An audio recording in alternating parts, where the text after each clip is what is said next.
Hello students, ये कुछ problem है डिविजिबिलिटी और फर्मिट्स-लिटिल थ्योरम। फर्मिट्स-लिटिल थ्योरम क्या कहती है? A raise to the power p minus one, फिर नीचे minus one is divisible by p। p is a prime number and a और p का जो हाईएस्ट कॉमन फैक्टर है वो 1 होना चाहिए। अब इसको देखते हैं। अब इसने कहा 300 पे 3000 minus one is divisible by 1001। अब 1001 के फैक्टर हैं 7 इंटू 11 इंटू 13। तो अगर ये नंबर 7 से डिविजिबल 11 से और 13 से हो जाएगा तो मल्टीप्लिकेशन से भी हो जाएगा, क्योंकि ये तो तीनों प्राइम नंबर है। तो 7 में 11 नहीं होता, 11 में 7 नहीं होता, 13 में 11 नहीं होता, 11 में 13 नहीं होता। अब कोई नंबर अगर 2 से और 8 से डिविजिबल है तो ज़रूरी नहीं 2 इंटू 8 से होगा, क्योंकि 2 और 8 का GCD 2 है। अब यहाँ पर तो ये है, तो 300 पे 3000 माइनस वन ये प्रूव करना है डिविजिबल बाई 7। अब 7 के लिए क्या काम करा? पहले 300 उठा लिए, तो 300 में 7 से डिवाइड करेंगे तो जो है 6 बचेंगे। 6 बचने का मतलब एक की कमी रह जाएगी, तो इसको कहते हैं -1। तो 300 इज कॉन्ग्रुएंट टू -1 मॉडुलो 7। यहाँ मॉडुलो 7 का मतलब है 7 से डिवाइड करने पर 300 को में एक की कमी रह जाएगी। कमी रहने को हम माइनस में लिखते हैं। मतलब ये एक्चुअल में 300 जो है वो 7k + 6 टाइप है। 7 से डिवाइड करने पर 7k + 6 टाइप है, या 7k - 1। अब इस पर 1000 पावर लगा दी, तो इधर भी 1000 लगा दीजिए आप, क्योंकि 300 इज कॉन्ग्रुएंट टू -1 है, तो 300 पे 1000 इज कॉन्ग्रुएंट टू -1 पे 1000। तो 300 पे 1000 पावर लगाने पर रिमाइंडर 1 आएगा। मतलब इसका मतलब ये होगा कि 300 पे 1000 -1 इज डिविजिबल बाई 7। अब 300 को ये कैसे प्रूफ करा जाए कि 300 इज कॉन्ग्रुएंट टू 1 mod 13। तो 13 से डिवाइड करने पर 300 को 1 बचता है, तो 300 पे 1000 पावर लगाएंगे तो 1 पे भी 1000 लगाएंगे, क्योंकि 300 एक्चुअल में कुछ और नहीं है, 13k + 1 है। तो 300 पे 1000 लगाएंगे तो 13k + 1 पे 1000 लगाएंगे तो लास्ट में एक 1 आएगा। बात बाकी तो सब में 13 से डिवाइड हो ही रहा होगा, तो 1। तो 300 पे 1000, तो 300 पे 1000 -1 इज डिविजिबल बाई 13 प्रूफ हो गया। 1 को उधर ले जाओ। इसी तरह से अब 300 इज कॉन्ग्रुएंट टू 3 mod 11। इसका मतलब है 11 300 को अगर डिवाइड करें 11 से तो 3 बचेगा। तो हम 300 की जगह अब 3 ही लिखेंगे, क्योंकि 300 इज इक्विवेलेंट टू 3 mod 11, क्योंकि 3 में 11 से भाग देने पर 3 बचता है, और 300 में भी 11 से डिवाइड करने पर 3 बचता है। 300 पे 5, 3 पे 5, 3 पे 5 हो गया, 3 पे 5 243। 243 को 11 से डिवाइड करेंगे तो 1 आ जाता है। अब ये 300 पे 5 पे 600 पावर लगानी है। जब 600 पावर लगानी है तो ऑटोमेटिकली ये 3000 पावर हो जाएगी। तो इस तरह से ये चलता रहेगा। तो 300 पे 3000 -1 इज डिविजिबल बाई 11 भी हो गया, और ये सभी हो गए। अब जो है अब किससे डिविजिबल? 7, 11, 13। यहाँ पर 1000 था, 1000 पे फिर ये 3 लगा दोगे तो अभी फिर 1 से तो 1 ही रिमाइंडर आएगा। अब नेक्स्ट प्रॉब्लम है फाइंड द रिमाइंडर व्हेन 8 पे 900 इज डिवाइडेड बाई 29। तो एक्चुअल में 29 जब पूछा गया है तो यहाँ पर फर्मिट्स थ्योरम लगाएंगे। तो हम 8 पे 28, मतलब 8 पे p - 1, p is a prime number हो तो a पे p - 1 is divisible by p होता है। तो p प्राइम नंबर है 29, तो 8 पे 29 -1, तो 8 पे 28 इज इक्विवेलेंट टू 1 मॉडुलो 29। इसका मतलब है 29 से यदि 8 पे 28 को डिवाइड करेंगे तो 1 रिमाइंडर आएगा। तो वो कैसे पता लगी? फर्मिट्स थ्योरम से। फर्मिट्स थ्योरम क्या कहती है? a पे p - 1 is divisible by p होना चाहिए प्राइम नंबर। तो p - 1 और p यहाँ पर 29 है, तो 8 पे 28। अब हमको तो 8 पे कितनी पावर पूरी करनी है? 900। तो 8 पे 28 तो 1 आ गया। अब 28 पे 32 लगा दो, तो यहाँ पर 1 पे 32 लगा दो। अब हमको चाहिए थी पावर कितनी? 8 पे 900, तो यहाँ तक हो जाएंगी 896। 8 पे 900, 896 इंटू 8 पे 4, 8 पे 96 का मतलब है 28 पे 32। तो 8 पे 28 जो है वो 1 उसमें 1 आया था रिमाइंडर, तो फिर इक्विवेलेंट टू 1 था, 29 से डिवाइड करने पर 1 था, तो 1 पे 32 हो जाएगा और 8 पे 4। अब 8 पे 4 आ गया, 8 पे 4 64 इंटू 64। अब 64 में 29 से डिवाइड करेंगे तो 6 बचेंगे, तो ये भी 6 बचेंगे, तो 64 इज इक्विवेलेंट टू 6 हो गया। किस मामले में? 29 से डिवाइड करने के मामले में। रिमाइंडर लिखते चले जाते हैं यहाँ पर, रिमाइंडर 6 इंटू 6। अब 6 इंटू 6 36, 36 इज इक्विवेलेंट टू 7, क्योंकि 29 से डिवाइड करेंगे 36 पे 7 आएगा। तो हमने ये पता कर लिया कि रिमाइंडर जो है 8 रेज़ टू द पावर 900 करा जाए तो ये जो है रिमाइंडर 7 है। अब आप ये remainder is 7 when 8 raise to the power 900 is divided by 29। अब आती है प्रॉब्लम 13। अब इसमें पूछा गया है कि नंबर इज डिविजिबल बाई 143। ये प्रूफ करना है 7 पर 120 माइनस 1। तो अब 143 में क्या होता है? 11 इंटू 13। तो अगर हम पहले इसको ये प्रूफ कर दें कि ये नंबर 11 से डिविजिबल है, ये नंबर 13 से डिविजिबल है, तो ये नंबर 11 इंटू 13 से डिविजिबल होगा, क्योंकि 11 एंड 13 आर प्राइम नंबर। तो 11 से डिविजिबल है, 13 से डिविजिबल है, तो 11 इंटू 13 से हो जाएगा। 11 इंटू 13 का मतलब 143, तो 100। अब ये कैसे करा जाए? इस 7 रेज़ टू द पावर 120 को 7 रेज़ टू द पावर 10 पर 12 लिख लीजिए। इस 10 को 11 माइनस 1 लिख दीजिए। 11 जो है प्राइम नंबर है, तो फिर 7 11 minus 1 is divisible by 11 as per Fermat's little theorem, क्योंकि ए पे p minus 1, p prime number होना चाहिए और p का इस a के साथ GCD बना होना चाहिए, हाईएस्ट कॉमन फैक्टर बना होना चाहिए, जो 11 और 7 का हाईएस्ट कॉमन फैक्टर 1 ही है। तो ये डिविजिबल होगा 11 फर्मेट्स लिटिल थ्योरम से। तो मतलब 7 पे 10 इज कॉन्ग्रुएंट टू 1 mod 11। अब 7 पे 10 इज इक्विवेलेंट टू 1 है, तो 7 पे 10 पे 12 पावर लगाएंगे तो 1 पे पावर लगा दो, क्योंकि बार बार मल्टीप्लाई करने की जरूरत नहीं पड़ती। तो 7 पे 10 इज इक्विवेलेंट टू 1 है, तो 7 पे 10 पे 12 इज इक्विवेलेंट टू 1 पे 12, 1 पे 12 1 है, तो 7 पे 120 माइनस 1 इज डिविजिबल बाई 11 आ गया। अब हमको ये प्रूफ करना है कि ये 7 पे 120 माइनस 1 इज डिविजिबल बाई 13। तो ये प्रूफ करने के लिए हम इस 120 की पावर को 12 पे 10 लिख देंगे, फिर उस 12 को 13 माइनस 1 लिख देंगे, फिर उस 13 माइनस 1 पे फर्मेट्स थ्योरम लगा देंगे। तो 7 पे 13 माइनस 1 इज डिविजिबल बाई क्या? 13, फर्मेट्स थ्योरम से। तो 7 पे 12 इज कॉन्ग्रुएंट टू 1 mod 30। अब 12 पे 10 पावर लगाना रह जाएगा। अब 12 पे 10 लगाएंगे तो 1 पे 10, अगर यहाँ 2 होता तो 2 पे 10 लगाते, तो ये 7 इज कॉन्ग्रुएंट टू 1। इसका मतलब है 7 पर 120 माइनस 1 इज डिविजिबल बाई 13। ये रिमाइंडर लिखा रहता है, और ये जिससे डिवाइड करते हैं, और ये वो जिसको डिवाइड करते हैं। तो फर्मेट की थ्योरम क्या है?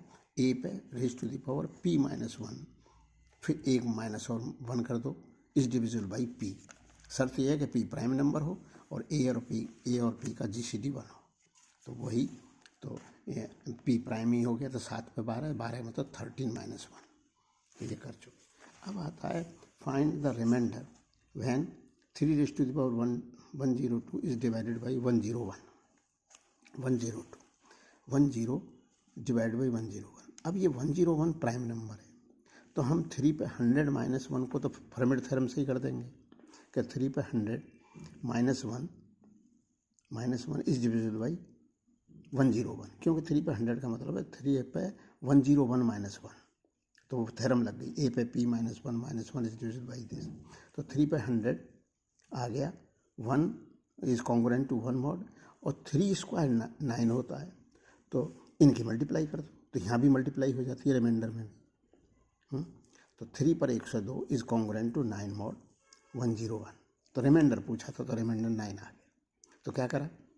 3 पे 100 एकदम पता लग गया। कैसे? कि 3 पे 100 का मतलब है 3 पे 101 माइनस 1 है is congruent to 1 mod 101 Fermat's theorem से। फिर 102 2 पावर और बची थी, तो 3 पे 2 दोनों तरफ मल्टीप्लाई कर दिया, तो 9 रिमाइंडर आएगा। अगर हम 3 रेज़ टू द पावर 102 को डिवाइड करेंगे 101 से, तो रिमाइंडर 9 आएगा। अब आता है problem number 5, find the remainder when 2 raise to the power 100 is divided by 101। अब ये 101 ये प्राइम नंबर है, and 2 is relatively prime to this, तो हम पहले 2 पे 100 निकाल लें, फर्मेट थ्योरम लगा दें। 2 पे 100, 2 पे 100 मतलब 2 पे 101 minus 1 is congruent to 1 model, क्योंकि ए पे p minus one is divisible by 101, मतलब ए पे p माइनस वन में अगर p से डिवाइड करा जाए तो 1 रिमाइंडर आता है। ये फर्मेट थ्योरम है। ए पर p माइनस वन में p से डिवाइड करा जाए तो 1 रिमाइंडर आता है। तो p प्राइम नंबर होना चाहिए, तो 1 से 1 प्राइम नंबर है, तो 2 पे 100 इज कॉन्ग्रुएंट टू दिस। अब हम पे 2 पे 100 ही अपने को सब पूछा गया था। अगर 2 पे 102 पूछा जाता तो हम दोनों तरफ 2 पर 2 की मल्टीप्लाई कर देते। तो अब ये जो है ये 1, तो रिमाइंडर आ गया 1। 2 पे 100 रिमाइंडर 1 आएगा अगर 2 पे 100 को डिवाइड करा जाएगा 101 से। अब ये कहता है prove that the number is not prime, ये नंबर प्राइम नहीं है। तो कोई ऐसा नंबर हमको बताना है जो इस पूरे सम को डिवाइड कर रहा हो, सम को डिवाइड कर रहा हो। अब इसके लिए हम क्या काम करें, 30 पर 239 है तो यहाँ फॉर्मेट नहीं लगेगी, ये एक्चुअल में 31 माइनस 1 लिख दो, इस पर 239। तो अब इस पर बाइनोमियल थ्योरम से 240 टर्म्स आएंगे, उसमें हर एक में 31 होगा, एक लास्ट वाली में नहीं होगा जिसमें -1 पर 239 आएगा, तो -1 आ गया। मतलब अगर हम इसको 31 से डिवाइड करेंगे तो 1 की कमी रह जाएगी, या फिर रिमाइंडर क्या बचेगा, 1 की कमी रहने का मतलब रिमाइंडर 238 हो, या 1 की कमी बोल दो -1, क्योंकि ये 30 को 31 -1 पर 239, -1 पर 239 क्योंकि ऑर्डर नंबर है तो ये -1 आएगा। अब हम इसको 239 पर 30 को करेंगे, ये फर्मेट थ्योरम से होगा। 239 पर पावर 30 है, 30 पावर को लिख दो 31 -1, तो 31 इज प्राइम नंबर और 239 के साथ उसका GCD 1 है, तो ये इज इक्विवेलेंट टू, तो इसमें 31 से डिवाइड करने पर रिमाइंडर 1 आएगा। यही फॉर्मेट थ्योरम है कि ए पे p माइनस 1 में यदि p से डिवाइड कराया जाए तो रिमाइंडर 1 आता है, तो यहाँ रिमाइंडर 1 आ गया। तो 239 तो ये जो चीज़ है ये क्या हो गई 31k + 1, और वो हो गई 31k कह दो या l कह दो, 31 से डिवाइड करने पर 1 बचेगा और वहाँ 1 की कमी रहेगी। अब इन दोनों का सम करेंगे तो 31 से डिवाइड हो जाएगा, ये हो गया। एक तो 31 m + 1 है, ठीक है ना, तो रिमाइंडर 1 है और एक केस में 1 की कमी रहेगी। अब इन दोनों को ऐड करा गया तो 31k + m, तो this is another integer n हो गया। तो इन दोनों के सम में 31 से ये डिवाइड हो रहा है, तो हम कैसे बढ़े, इसको भी हमने 31 - 1 पे पावर लगा दी और यहाँ पर इस 30 को 31 - 1 लिख दिया, इसको फर्मेट थ्योरम से बोल दिया, क्योंकि इसको डिवाइड करेंगे 31 से तो 1 रिमाइंडर आएगा और इसमें 1 की कमी आएगी। इसको बाइनोमियल थ्योरम से करा और इसको फर्मेट थ्योरम से करा, तो ये सम कैसे डिविजिबल हो गया 31 से। तो ये जब सम जो है अब ये प्राइम नंबर नहीं है, यही हमको प्रूफ करना था। अब आता है कि अगर p एंड q भी different prime number, then prove that p पे q + q पे p में यदि p × q इस प्रोडक्ट से डिवाइड करा जाएगा तो रिमाइंडर p + q आएगा। ये रिमाइंडर लिखा रहता है और ये वो लिखा रहता है जिससे हम डिवाइड करेंगे इसको। अब इसको प्रूफ करने के लिए अपन क्या काम करें कि p पे q - p के बारे में सोचें, p पे q - p पे q -1, और p और q डिफरेंट प्राइम नंबर हैं, तो ये जो चीज़ है ये q से डिविजिबल है, q से डिविजिबल है, क्योंकि ये वो प्राइम नंबर -1 है और इसमें यदि उससे डिवाइड करेंगे तो 1 रिमाइंडर आएगा, यदि 1 को भी माइनस कर दोगे तो q से डिवाइड हो जाएगा। तो ये q से डिवाइड, तो ये चीज़ कैसे, और p बाहर है तो ये चीज़ कैसे डिवाइड हो गई पूरी, p पे q - p q से डिवाइड है। अब p पे q - p, अब इसी तरह से हम ये करेंगे q पे p is also divisible by p, क्योंकि p तो इसमें कॉमन ही आ रहा है, और ये रिमाइंडर थ्योरम से हो रहा है, सॉरी फर्मेट थ्योरम से हो रहा है और इसमें p आ रहा है, तो ये पूरा p से कैसे p q से डिविजिबल है, क्योंकि ये तो q से है और ये p बाहर है, तो ये पूरा p × q से डिविजिबल है।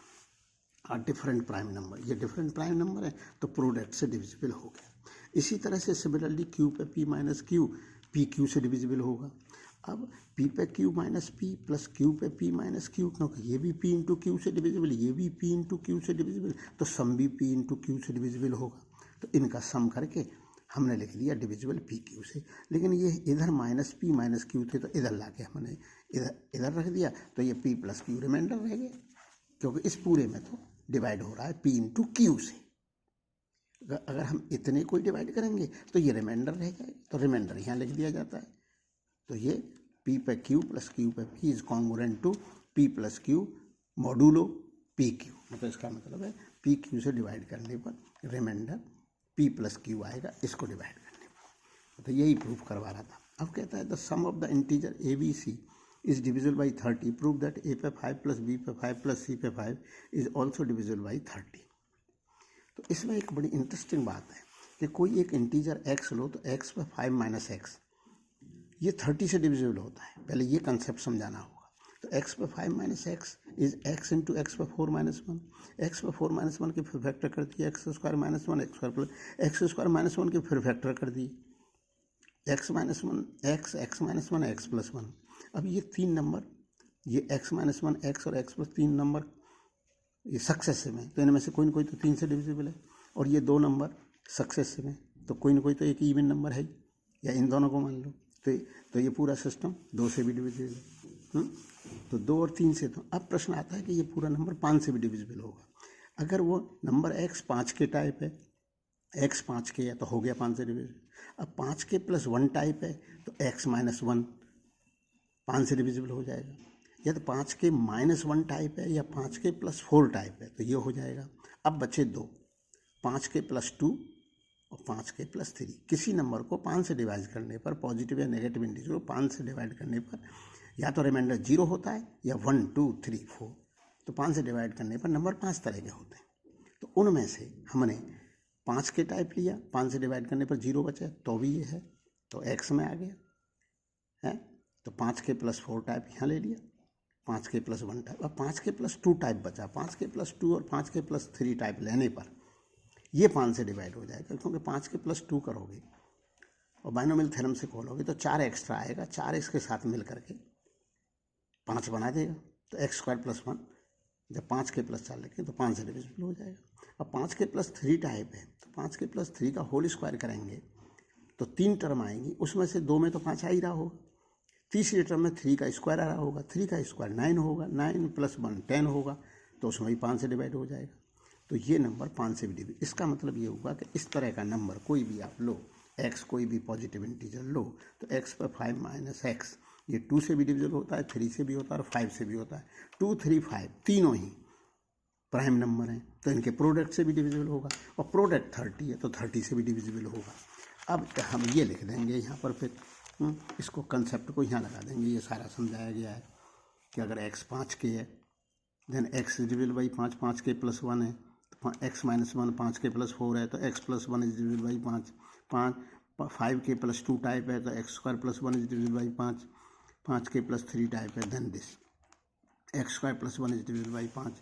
और 2 के लिए क्या समझाया कि 2 नंबर लगातार हैं तो 2 तो कोई ना कोई तो वो नंबर कोई ना कोई तो 2 से डिविजिबल होगा, 3 नंबर लगातार हैं तो कोई ना कोई तो 3 से डिविजिबल होगा।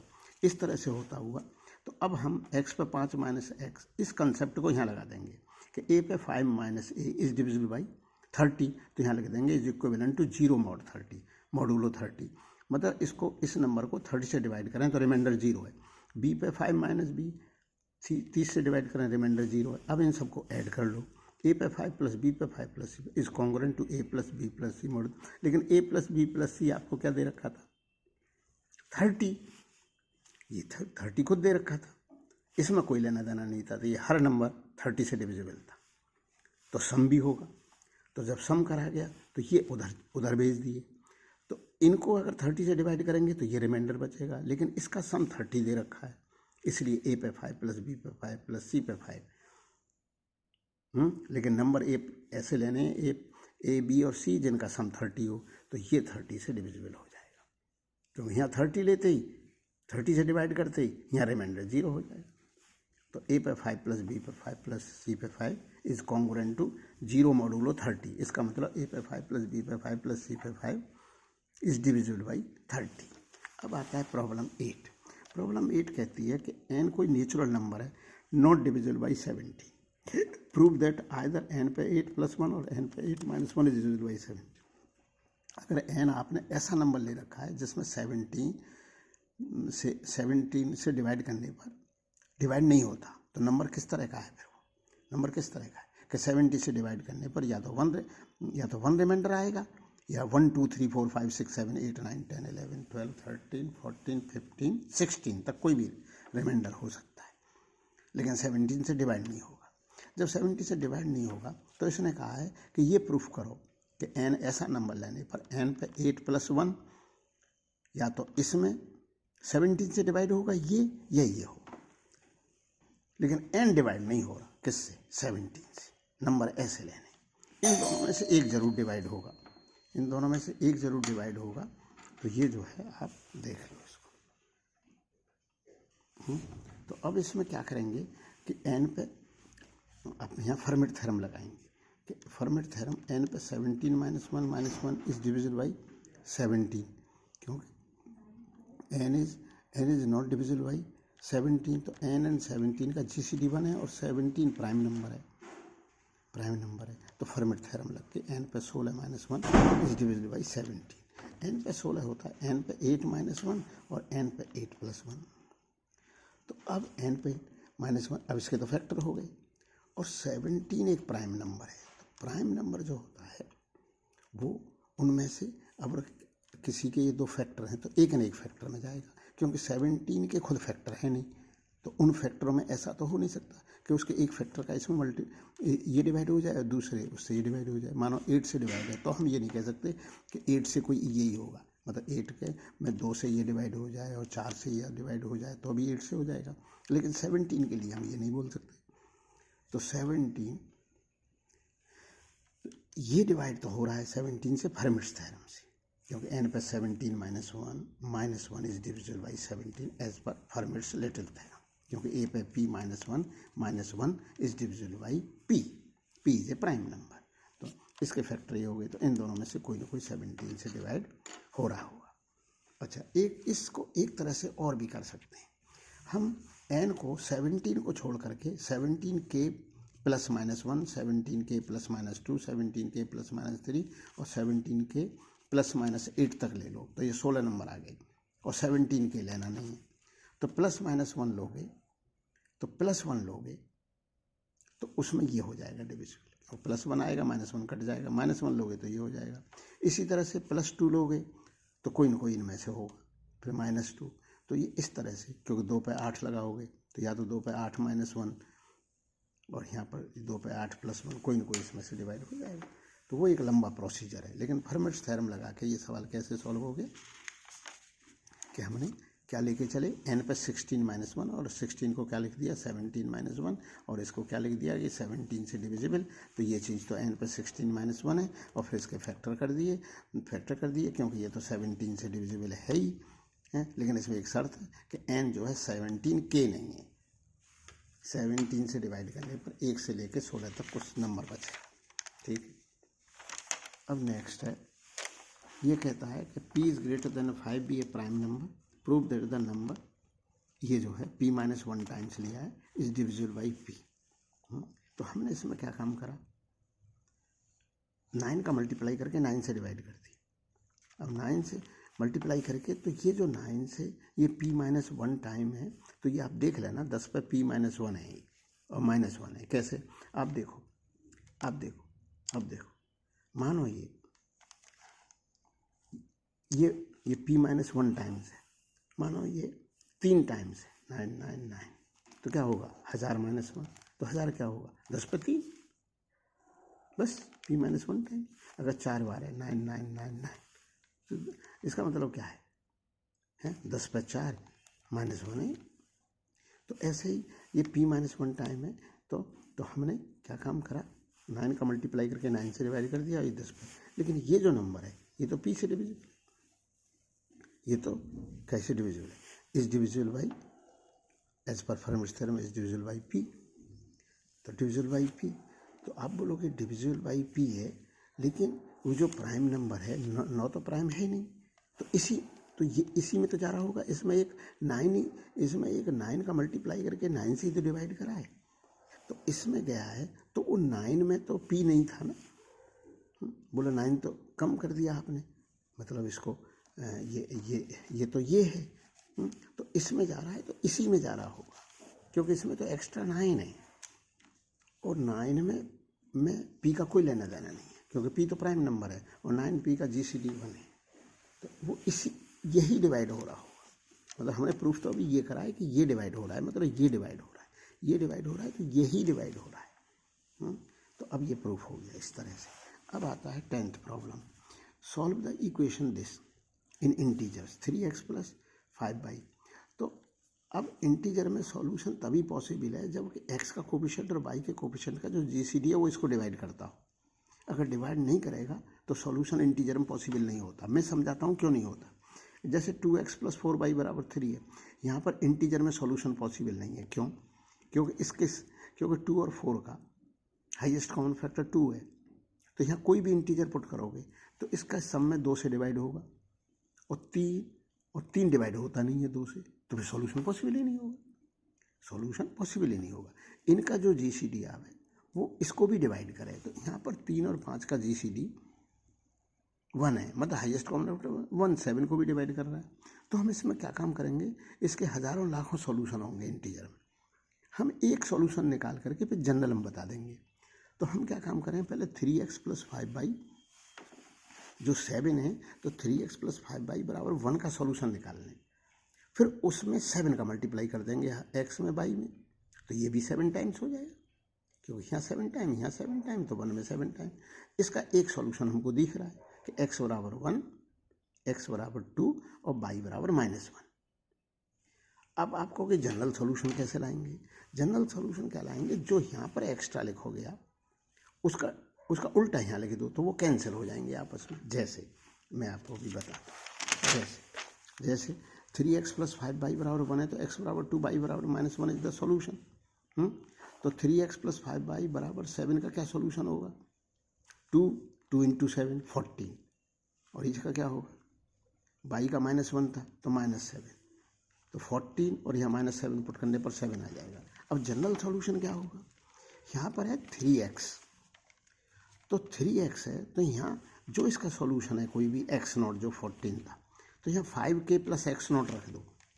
अब आपको कि 5 कहाँ से आ गया, कि जो y का कोफिशिएंट है वो ले लो आप, 5k प्लस x0, तो एक्स्ट्रा 5k इंटू 3 15k हो जाएगा। यहाँ इसका उल्टा ले लो, जो इसका कोफिशिएंट है 3, तो वहाँ 3k ले लो, लेकिन माइनस में ले लो, तो -3k इंटू 5 ये एक्स्ट्रा आएगा, तो -3k इंटू 5 जो एक्स्ट्रा आएगा तो -15k हो जाएगा, और 5k इंटू 3 तो वो 15k हो जाएगा। तो 15k और -15k आपस में कैंसिल हो जाएंगे, और बाद बाकी जो थे 3x0 है, 3x0 और 5y0, वो तो 7 बैठ ही रहता, तो बार बार बैठेगा ही। तो कुछ नहीं है, यहाँ पर k की वैल्यू पुट करते चले जाइए, कुछ भी जो भी चाहो। अगर k की 0 पुट कर दोगे तो वही सॉल्यूशन आ जाएगा पुराना वाला, कौन सा, x0 और y0। और x0 सॉल्यूशन क्या था 40, और y0 क्या था -7। इस पर भी हम कैसे पहुँचे थे, इसमें भी कोई खास नहीं सोचना था, क्योंकि जितना सिंप्लीफाई कर सकें इसको कर लो, क्योंकि इसमें हम GCD 1 तो 7 की जगह हमने 1 के लिए निकाल दी, इसको सिंप्लीफाई करें तो 1 के लिए निकाल, तो 1 के लिए हम जल्दी सोच लिया कि x को 2 ले लो, इसको -1 ले लो, तो -1 ले लो, तो खट से ये 1 आ गया। फिर इसके सॉल्यूशन हमें तो बराबर 7 करना है, तो 7 करने के लिए हमने इसमें भी 7 की मल्टीप्लाई कर दी, तो जो 2 लिया था वो 14 हो गया, जो -1 लिया था वो -7 हो गया, तो 14 और -7 सॉल्यूशन 1 हुआ है। अब कहोगे जनरल सॉल्यूशन कैसे आ गए, कि एक सॉल्यूशन आपने कोई भी पता कर लिया, फिर यहाँ जो x है इसमें 5k लो, क्योंकि यहाँ 5 है, और y में -3k लो, 5 की मल्टीप्लाई बाद में हो जाएगी इसमें, और इसमें 5k लोगे तो 3 की मल्टीप्लाई हो जाएगी, तो इसमें 15k एक्स्ट्रा आ जाएगा, इसमें -15k आ जाएगा, 15k और -k आपस में कैंसिल हो जाएंगे और सॉल्यूशन चलता रहेगा। अब इसमें कुछ भी इंटीजर वैल्यू पुट करते चले जाओ, वो सारे सॉल्यूशनों से ये सेटिस्फाई होगा। कौन, 3x प्लस क्या 3x + 5y = 7 सेटिस्फाई होगा। क्या k की कुछ भी वैल्यू पुट कर दो। तो आपने कहा हम तो 2 पुट करेंगे, कर दो। तो 5 दूनी 10 और x0 क्या ले चुके थे पहले 14, 10 + 14 पुट कर दो। लेकिन जो 10 एक्स्ट्रा आया, 10 एक्स्ट्रा, उसमें 3 का मल्टीप्लाई करके 30 बैठ जाए। यहाँ भी 2 लिया तो -6, -6 में 5 का मल्टीप्लाई करेंगे -30 में एक्स्ट्रा आ जाएगा, 30 और -30 कैंसिल हो जाएंगे। तो ये इसका एक मेथड है।